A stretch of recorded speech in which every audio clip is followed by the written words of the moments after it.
Let me tell you a little bit about my personal journey to Silicon Valley from India 22 years ago.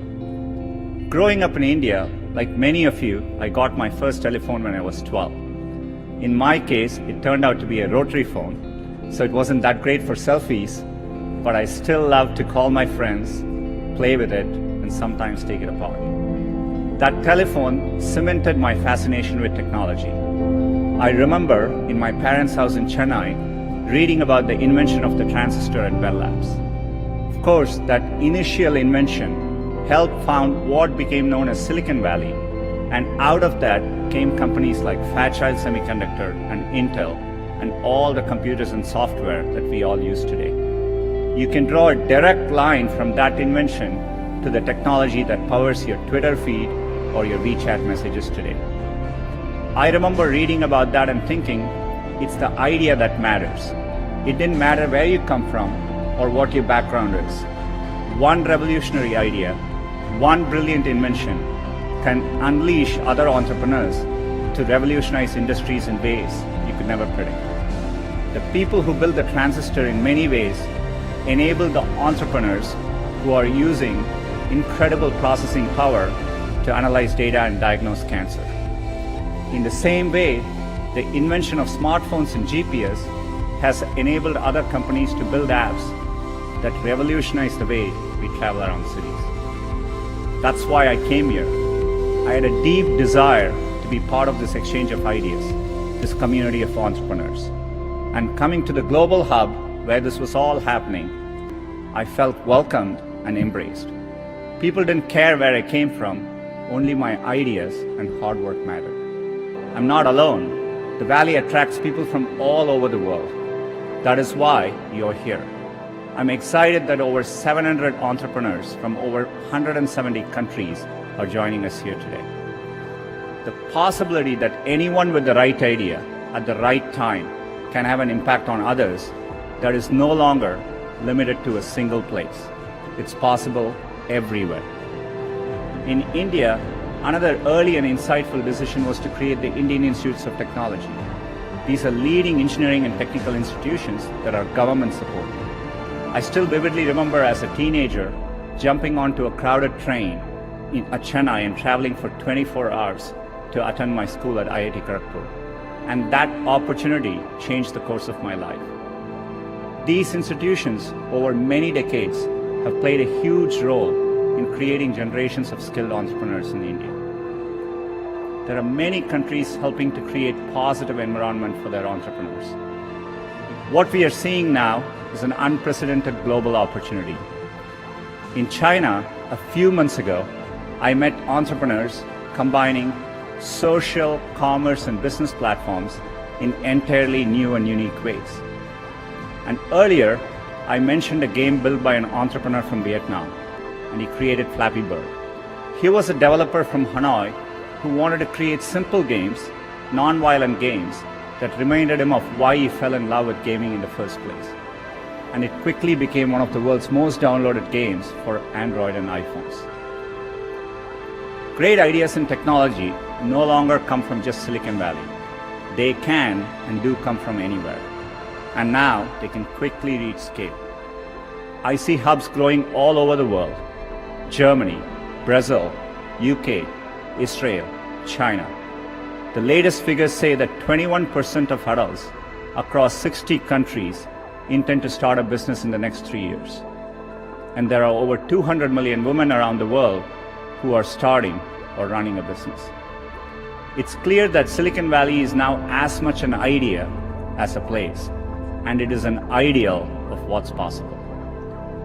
And those of us who are lucky enough to have benefited from being in Silicon Valley or hubs like it, owe it to the world to set a good example and clear a path for others. And that is another reason I'm excited to be here speaking to you. Because businesses, academia, and governments all play an important role in removing these barriers. The internet itself is a perfect example of this. It's arguably the greatest economic engine of all time. And its success is largely a result of early collaboration between the US government, the private sector, and researchers from academic institutions, including Stanford. They worked together and made deliberate policy choices to keep the platform open and borderless.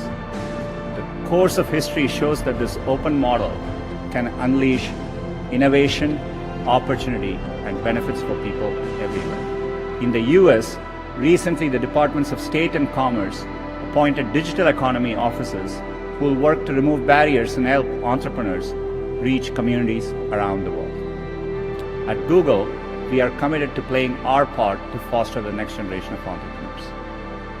Our Google for Entrepreneurs team has established a number of campuses. These provide space for entrepreneurs to build and work together in major tech hubs to take their ideas and go global.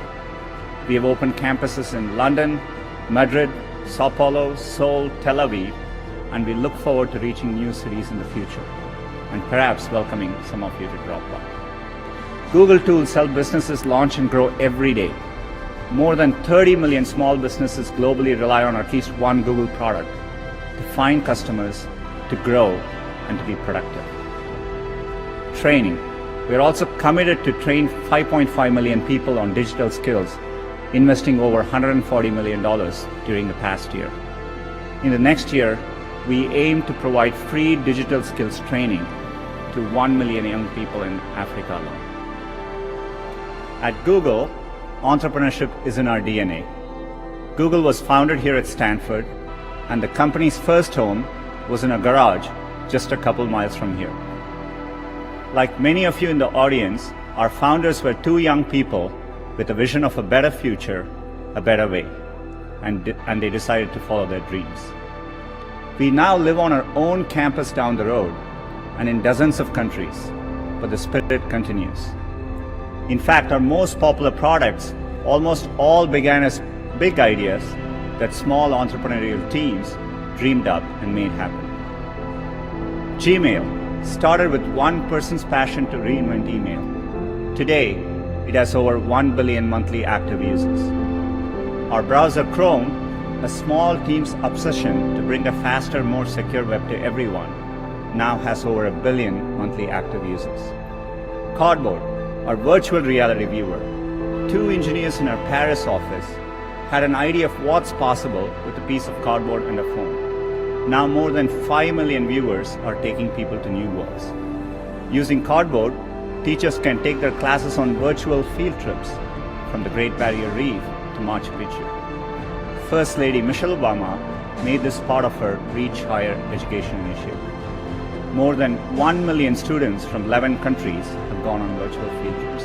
And today, we are making Cardboard available to LGBTQ centers around the world, so people who cannot physically attend Pride parades and festivals this weekend can still have the Pride experience.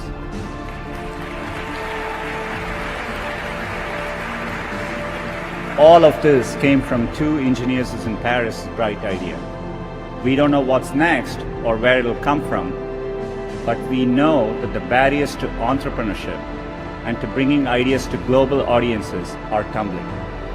People working anywhere in the world, born anywhere in the world, can create a product and make it available to anyone in the world. The most used messaging app in Southeast Asia was built by a young man born in Ukraine who moved to the US. And the three most popular viral games in the US in recent years came from entrepreneurs in Finland, Ireland, and Vietnam. You're the ones building the next Google, the next Spotify, the next Tesla, the next, well, we don't even know, but what I know is that someone in this room will build it. I know how much hard work it takes to pursue a dream of building a business. The long hours, time away from family, the rejection, the ideas you know are brilliant that just don't seem to catch on. There is a great quote from Thomas Edison that does the best job of defining what it's like to be an entrepreneur. I have not failed, I have just found 10,000 ways that don't work.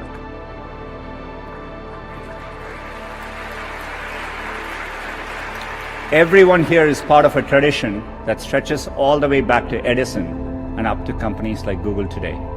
It's about more than building apps to make money. It's about transforming industries, creating millions of jobs, curing diseases, fighting global warming, and making our schools richer environments for our children. So I hope you enjoy your time here in Silicon Valley, and I hope you find the summit invigorating, and that when you get home, it encourages you to continue building. We are all looking to you, the world is counting on you, and we can't wait to see what you build next. Thank you.